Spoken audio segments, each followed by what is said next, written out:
Radha Vallabh group of institution के YouTube channel पर आप सभी का स्वागत है। आज हम पार्ट टू सर्वे चेन सर्वे सर्वेइंग सेकंड का दूसरा चैप्टर सर्वेइंग फर्स्ट का दूसरा चैप्टर चेन सर्वे उसके बारे में पढ़ेंगे। जिसके दूसरे पार्ट में हमने पढ़ लिया था कि इक्विपमेंट्स के बारे में पढ़ा था हमने। ठीक है, तो पहले पार्ट में पढ़ा था कि चेन क्या होती है, एरो क्या होता है और आपका रेंजिंग रॉड क्या होता है, ऑफसेट रॉड्स क्या होते हैं। ठीक है, उसके बाद फिर हमने पढ़ा कि मतलब ऑफसेट डालने वाले उपकरण जो होते हैं, ऑफसेट कितने प्रकार के होते हैं। फिर हमने पढ़ा था optical square, cross staff, different types of optical square, different types of cross staff. फिर लास्ट में हमने पढ़ा था कि लाइन रेंजर क्या होता है, लाइन रेंजर के बारे में पढ़ा था। फिर लाइन रेंजर भी एक प्रकार का एक उपकरण होता है जिसमें दो मेन स्टेशनों के बीच में इंटरमीडिएट पॉइंट स्थापित करने के लिए किया जाता है। और वो इंटरमीडिएट पॉइंट क्या होना चाहिए, दोनों मेन स्टेशनों के सीध में होना चाहिए। तो इस प्रक्रिया को ही हम कहते हैं आरेखन या रेंजिंग कहते हैं। और ये जिस उपकरण द्वारा किया जाता है उस उपकरण का नाम है लाइन रेंजर। ठीक है, अब देखिए लाइन रेंजर या रेंजिंग जो होती है आरेखन की तीन विधियां अपनाई जाती हैं। इस क्लास में हम ये तीनों विधियों के बारे में डिस्कशन करेंगे। पहली विधि जो होती है प्रत्यक्ष विधि या डायरेक्ट रेंजिंग बोलते हैं, दूसरी अप्रत्यक्ष विधि, तीसरी जो होती है यादृच्छिक या रैंडम लाइन मेथड होता है। ठीक है, तो ये पहली विधि के बारे में हम पढ़ेंगे कि डायरेक्ट मेथड या रेंजिंग का जो डायरेक्ट मेथड होता है वो क्या होता है। देखिए रेंजिंग बेसिकली दो प्रकार से, डायरेक्ट मेथड में ही रेंजिंग दो प्रकार से की जाती है। एक होती है रेंजिंग बाई आई, दूसरी होती है रेंजिंग बाई लाइन रेंजर। ठीक है, तो पहली चीज़ हम आरेखन ही बता दिया हमने कि आरेखन एक ऐसा प्रोसेस है जिसमें दो मुख्य स्टेशनों के बीच में इंटरमीडिएट पॉइंट एक सीध में ही स्थापित किए जाते हैं। और डायरेक्ट रेंजिंग में क्या होगा, तो दो इंटरमीडिएट पॉइंट भी स्थापित किए जाएंगे, लेकिन डायरेक्ट दो मेन स्टेशनों के बीच में इंटरमीडिएट पॉइंट ही स्थापित किए जाएंगे।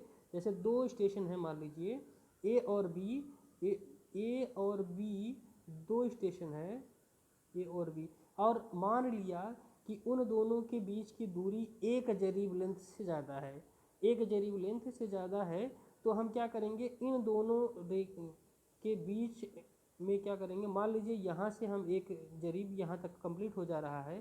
ठीक है, तो हम क्या करेंगे, अगर मान लीजिए हमको ये अगर हमको एक स्थान से दूसरे स्थान पर जाना है दोनों स्टेशनों के बीच में, तो हम क्या करेंगे, यहाँ से यहाँ तक के बीच की दूरी, ए और बी के बीच की दूरी हम हो सकता है मापते समय इधर थोड़ा सा चले जाएं, फिर क्या करें बाद में यहाँ आते समय इधर आ जाएं। तो क्या ये एक सीध में हुआ? नहीं, एक सीध में हुआ।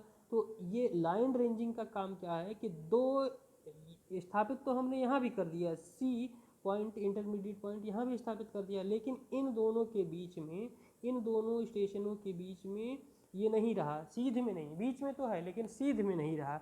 मतलब इसकी डिस्टेंस यहाँ से यहाँ तक कुछ होगी, यहाँ से यहाँ तक कुछ होगी। आप मतलब ऑफकोर्स ये दोनों जो है बीच में ज़रूर है, ए और बी के बीच में, लेकिन ये एक सीध में नहीं है। तो लाइन रेंजिंग का काम क्या होता है कि दोनों मेन स्टेशनों के बीच में स्थापित कीजिए और एक सीध में होना चाहिए। ठीक है, तो डायरेक्ट रेंजिंग के केस में क्या होगा कि डायरेक्ट रेंजिंग केस में ये स्पेशल केस है जिसमें ये होता है कि दो मेन स्टेशनों के बीच में बिंदु स्थापित किया जाता है। और वो मेन स्टेशन क्या होंगे कि जब जो है ग्राउंड पर मतलब स्थित होंगे और स्पष्ट दिखाई देते हों। डायरेक्ट रेंजिंग क्या होगा, डायरेक्ट रेंजिंग के केस में दोनों मेन स्टेशनों के बीच होंगे और दोनों क्या होंगे, स्पष्ट दिखाई देते होंगे, तो उसको बोलेंगे डायरेक्ट रेंजिंग। ठीक है, अब इनडायरेक्ट रेंजिंग में क्या होगा कि दोनों मेन स्टेशनों के बीच में कोई न कोई बाधा होगी। जैसे मान लीजिए कोई आपका कोई पर्वत पहाड़ी आ गया, घर आ गया, नदी नाला पहाड़ आ गया, कुछ भी आ गया, तो उस जब दूसरे शब्दों में कह सकते हैं कि दो मेन स्टेशनों के बीच में यदि दोनों मेन स्टेशन आपस में दिखाई न देते हों तो उस केस को हम कहेंगे डायरेक्ट नहीं बल्कि इनडायरेक्ट रेंजिंग, और या रेसिप्रोकल रेंजिंग कहते हैं। ठीक है, डायरेक्ट रेंजिंग केस में दोनों मेन स्टेशन स्पष्ट दिखाई देते होंगे, इनडायरेक्ट रेंजिंग के केस में दोनों मेन स्टेशन स्पष्ट नहीं दिखाई देते होंगे। रेंजिंग क्या होता है वो बता दिया। दो प्रकार से रेंजिंग होती है, direct ranging, indirect ranging. Indirect ranging को ही रेसिप्रोकल रेंजिंग कहते हैं। एक रेंजिंग और होती है, कभी कभी मिलता है, जिसको रैंडम लाइन रेंजिंग मेथड बोलते हैं, मतलब यादृच्छिक, मतलब अपनी इच्छा के अनुसार होता है, उसके बारे में भी बताएंगे। ठीक है, तो मेनली दो होते हैं और एक और होता है रैंडम लाइन मेथड, जो अगर पूछा जाए तो तीनों के बारे में हम बताएंगे। ठीक है, तो डायरेक्ट रेंजिंग क्या होती है, हो गया। अब डायरेक्ट रेंजिंग के केस में दोनों मेन स्टेशन स्पष्ट दिखाई देते होंगे और उनके दोनों मेन स्टेशनों के बीच की दूरी क्या होगी, एक जरीब लेंथ से ज़्यादा होगी। एक जरीब लेंथ से ज़्यादा होगी तो यहाँ से यहाँ तक आए और इसके बाद फिर क्या किएंगे, यहाँ से यहाँ तक।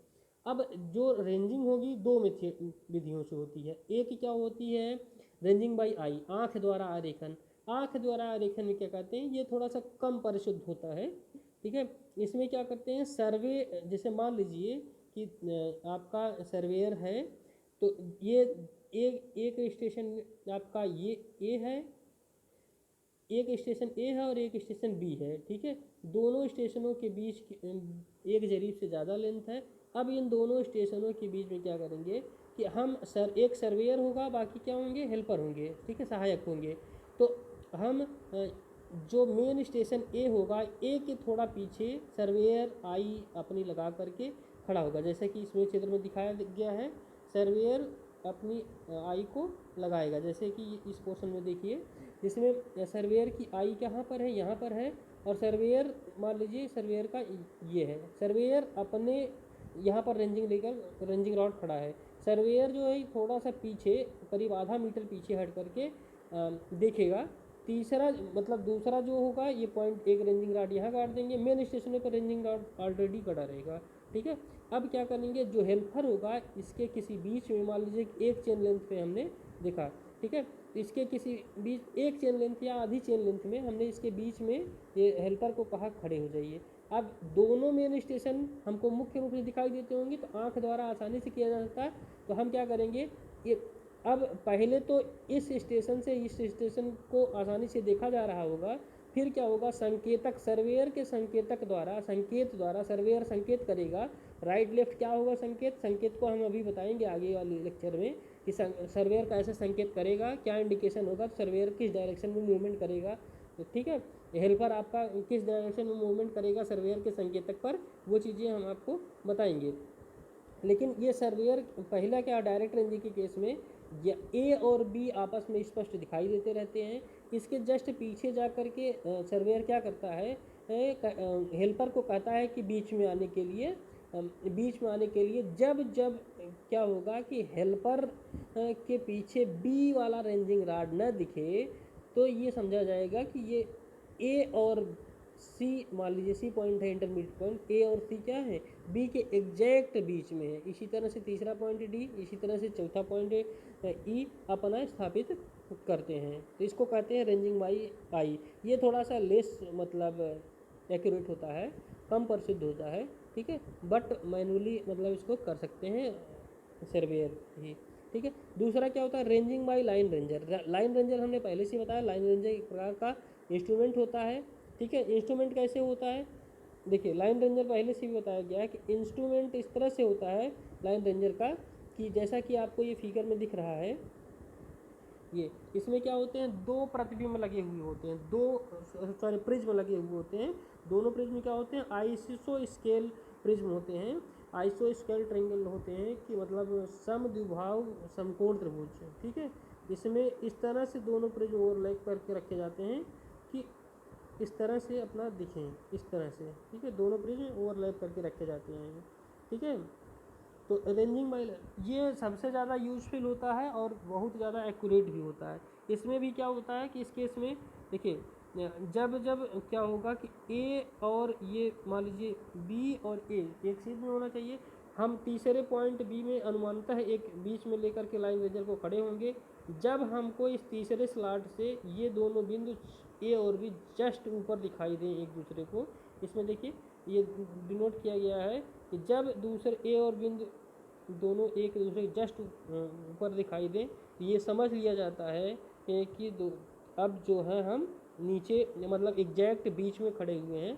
अब बीच में से वहाँ से एक डगर लेंगे, डायरेक्ट ज़मीन पर ड्रॉप करेंगे, जिस बिंदु पर वो डगर गिरेगा उसी को हम मान लेते हैं कि वो मिड पॉइंट है। अब मिड पॉइंट है और वो पता कर लेंगे। सर्वेयर देखिए इसमें यहाँ से देख रहा है, ठीक। दूसरा क्या होगा, इनडायरेक्ट इनडायरेक्ट रेंजिंग या रेसिप्रोकल रेंजिंग।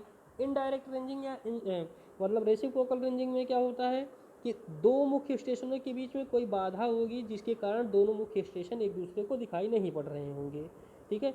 उस स्थिति में, ऐसी स्थिति में क्या करते हैं, जो रेंजिंग की जाती है उसको हम बोलते हैं इनडायरेक्ट रेंजिंग, ठीक है। अब इनडायरेक्ट रेंजिंग ये स्थिति दो प्रकार से बन सकती है, या तो दोनों मेन स्टेशनों के बीच में कोई पहाड़ी आ जाए या रेज ग्राउंड, उठा हुआ ग्राउंड आ जाए, या फिर क्या हो जाए कि कोई वैली आ जाए, या फिर जो है कोई धंसा हुआ ग्राउंड आ जाए। तो दोनों का लगभग रेंजिंग एक साथ की जाती है। इसको देखिए हमने इसमें समझाया हुआ है कि ये पहाड़ी है, पहला फिगर देखिए ये पहाड़ी है, ठीक है, जिसमें क्या होंगे, हमने रेंजिंग बाई हिल और या रेज ग्राउंड द्वारा समझाया है। बाकी दूसरा भी रेंजिंग बाई जो वैली होगा वो भी सेम प्रकार से होगा। तो इसमें पहले फिगर में देखिए हमने बताया है कि रेंजिंग अगर रेज ग्राउंड के बीच की जाती है तो उसको मतलब बोलेंगे इनडायरेक्ट रेंजिंग। और कैसे की जाएगी, पहली चीज़ तो दोनों ए और बी स्टेशन एक दूसरे को दिखाई नहीं दे रहे होंगे, ठीक है। अब इनके बीच में हमको रेंजिंग करनी होगी। तो हम पहले क्या करेंगे, देखिए रेंजिंग जो अपनाते हैं, रेंजिंग हमने इस फिगर में दिखाया हुआ कि कैसे रेंजिंग करते हैं। इसमें देखिए क्या करते हैं कि जैसे मान लीजिए कि हम ए और बी के बीच में हमको रेंजिंग करनी है, तो सबसे पहले हम एक पॉइंट ऐसा लेंगे, मान लिया कि ये पॉइंट कोई डी पॉइंट है जो कि इधर से काफ़ी दूर स्थित है, इस पॉइंट पर डी स्थित है।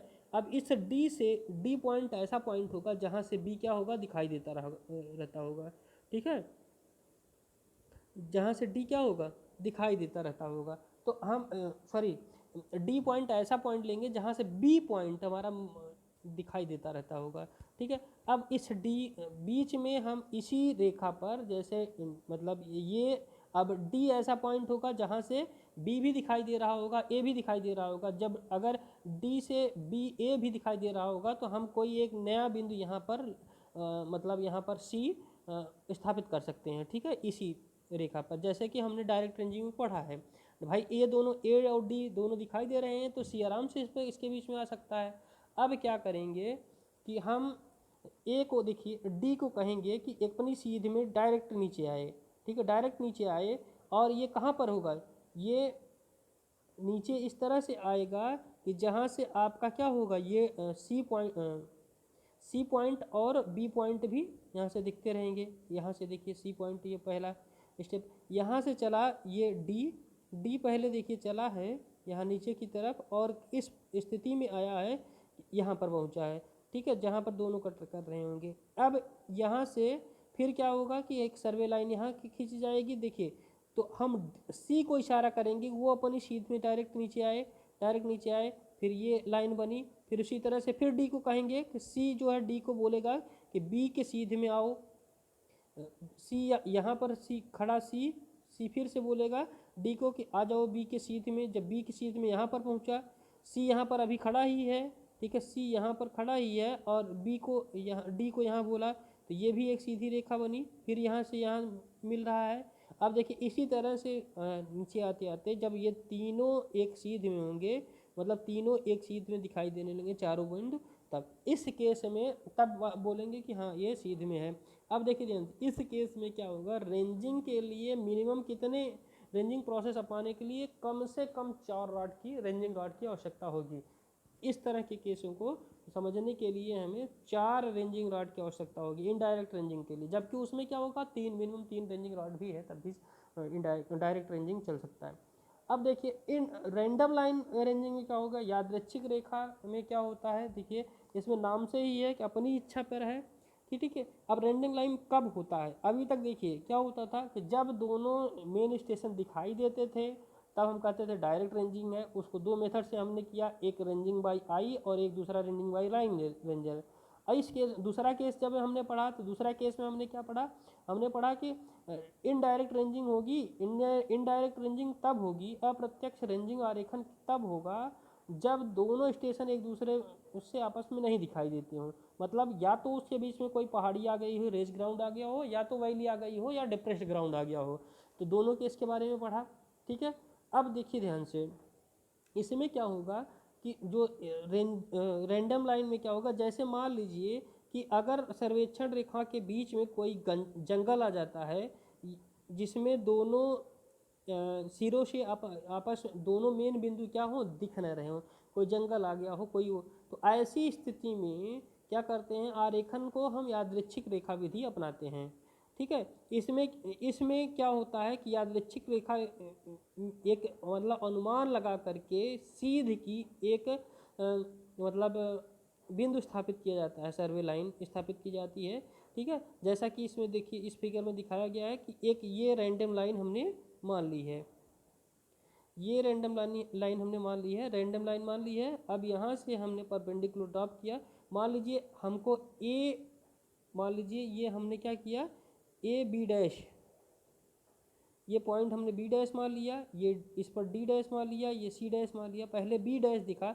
ए बी डैश की लंबाई माप लेते हैं जरीब से, शुद्धता से, और उसके बाद बी बी डैश की लंबाई माप लेते हैं। अगर ए बी डैश की लंबाई हमने माप ली तो हमको क्या मिल जाएगा, ए बी की लंबाई मिल जाएगी समकोण त्रिभुज पे, क्योंकि यहाँ से हमने परपेंडिकुलर ड्रॉप किया है, परपेंडिकुलर ड्रॉप किया है, ठीक है। इस रेखा से हमने क्या किया, परपेंडिकुलर ड्रॉप किया है, जैसे मतलब उपकरण द्वारा, ठीक है।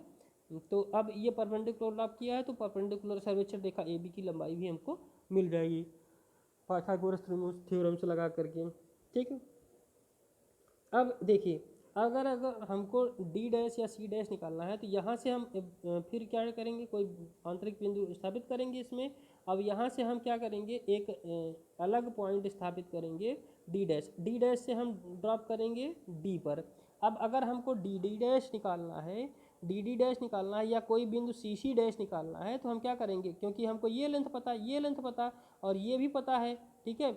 मतलब ए बी डैश भी पता है, बी बी डैश भी पता है, ए बी भी पता है। तो अब हम इसको समरूप त्रिभुज के माध्यम से, समरूप त्रिभुज के माध्यम से, सिमिलर ट्रायंगल के माध्यम से ए सी डैश भी निकाल लेंगे। सी सी डैश निकाल लिया और ए डी डैश निकाल लिया। अब देखिए, जब सी सी डैश तो निकल गया, अब इस प्रकार ए बी पर देखिए, ये जब यहाँ से हमने इस बिंदु से यहाँ पर हमने क्या किया है, अंतरलंब डाला है या खचका डाला है, ये सी, तो ये सी और डी क्या हो गए, ए और बी के बीच में स्थापित हो गए।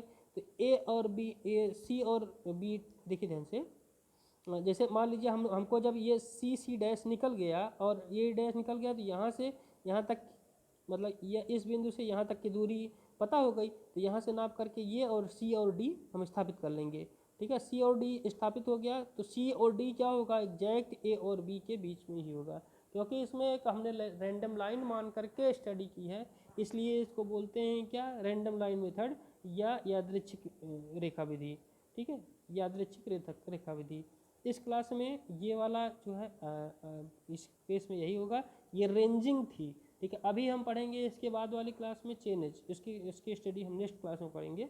यहाँ तक का आज आपको, ठीक है, ओके, थैंक यू।